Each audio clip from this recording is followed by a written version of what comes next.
ان آیات میں بہت سارے فوائد ہیں، بہت ساری چیزیں ہیں۔ ایک چیز اور اس میں سے ذکر کر دیں، کلوا من طیبات ما رزقناکم، اللہ تعالیٰ نے فرمایا کہ جو ہم نے پاکیزہ رزق دیا ہے اسے کھاؤ۔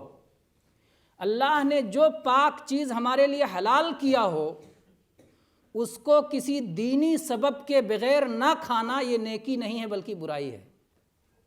اللہ نے ایک چیز آپ کے لیے حلال کیا ہے، اس کے باوجود خالی ایسے دینداری میں نہیں، میں تو گوشت نہیں کھاتا، بڑا بھائی بزرگ آدمی ہوں، یہ بزرگی نہیں ہے، یہ برائی ہے، یہ نیکی نہیں ہے۔ شرعی سبب ہو ٹھیک ہے، کوئی شرعی سبب کیا ہو سکتا ہے؟ آپ کے جسم میں کوئی بیماری ہے، کوئی تکلیف ہے، آپ کو ڈاکٹر نے منع کیا ہے، تو یہ شرعی سبب، شریعت نے اجازت دی ہے کہ جو چیز آپ کو نقصان کرے مت کھاؤ۔ یا کوئی سبب اس طرح ہے کہ آپ کسی کی اور کی رعایت میں نہیں کھا رہے ہیں۔ اب عمر رضی اللہ عنہ کے زمانے میں قحط پڑ گیا، جس کو کہتے تھے عام الرمادہ، یعنی دھول والا سال، گویا دھول اڑ رہی تھی جگہ جگہ، کہیں کوئی پودا نہیں تھا، کوئی ہریالی نہیں تھی، کوئی سبزہ نہیں تھا، کوئی پل دانہ نہیں تھا، لوگ بھوک سے پریشان تھے۔ تو عمر رضی اللہ عنہ صرف روٹی اور تیل کھاتے تھے بس، اور کوئی چیز نہیں کھاتے۔ کہتے تھے میں کتنا برا حاکم ہوں گا اگر میں پیٹ بھر کے مزے کی چیزیں کھاؤں اور پتہ نہیں کتنے لوگ بھوکے ہیں۔ تو یہ لوگوں کا خیال کر کے نہیں کھاتے تھے، اس لیے نہیں کہ اللہ کی حلال چیز کو نہیں کھانا چاہتے تھے۔ اس میں بے ادبی ہے، اگر کوئی آدمی اللہ کی ایک چیز جو اللہ نے حلال کی ہے، لذیذ چیز ہے، نعمت ہے اللہ کی، اسے مل رہا ہے، میسر ہے، پھر بھی نہیں کھاتا ہے، تو گویا یہ کہنا چاہتا ہے کہ مجھے اللہ کا احسان نہیں چاہیے۔ یہی تو ہوا، اللہ نے احسان کیا کہ دیا ہے تم کو اور حلال بھی کیا ہے، یہ اللہ کا احسان ہے۔ تو اللہ نے دیا بھی ہے، حلال بھی کیا ہے، پھر بھی آپ نہیں کھا رہے ہو، تو اس کا مطلب آپ یہ کہہ رہے ہو کہ مجھے اللہ کا احسان نہیں چاہیے۔ نہیں، اللہ نے دیا ہے، اچھا کھانے کے لیے دیا ہے، اچھا پہننے کے لیے دیا ہے، تو اچھا کھاؤ اور اچھا پہنو، جائز ہے، اس کو ناجائز نہ بناؤ، اس سے بچنے میں کوئی بزرگی نہیں ہے۔ جیسے بہت سارے لوگ کہتے ہیں کہ 40 سال سے خالی ستو پہ گزارا کیا، اس طرح کی خرافات یہ قرآن و سنت کی تعلیم نہیں ہے۔ اللہ نے دیا ہے تو اچھا کھاؤ اور اچھا پہنو۔ ہاں، اگر یہ ہے کسی کو ڈر لگ رہا ہے کہ میں اگر اس طرح کے بہت زیادہ کھانے پینے لگوں گا تو کہیں ایسا نہ ہو کہ دنیا ہی میں میرا دل لگنے لگے اور آخرت کی نعمتوں کو بھول جاؤں، تو دوسری بات ہے۔ اس وقت جو ہے آپ کو سوچنا چاہیے کہ اس آیت کو یاد کرنا چاہیے جس میں اللہ تعالیٰ نے فرمایا اذہبتم طیباتکم فی حیاتکم الدنیا، کہ جتنا تمہارے پاس تھا تم نے اپنی ساری نیکیوں کو تو دنیا ہی میں استعمال کر لیا، کھا پی لیا۔ اگر یہ خطرہ لگنے لگے کہ مجھے اتنی نعمت مل رہی ہے اور اتنا میں استعمال کر رہا ہوں، ایسا نہ ہو کہ سارا ثواب میں دنیا ہی میں ختم کر لوں، اگر یہ خطرہ لگے تب تھوڑا کم کر دو۔ نہیں، حلال کھاؤ لیکن اس میں بھی مبالغہ نہ ہو۔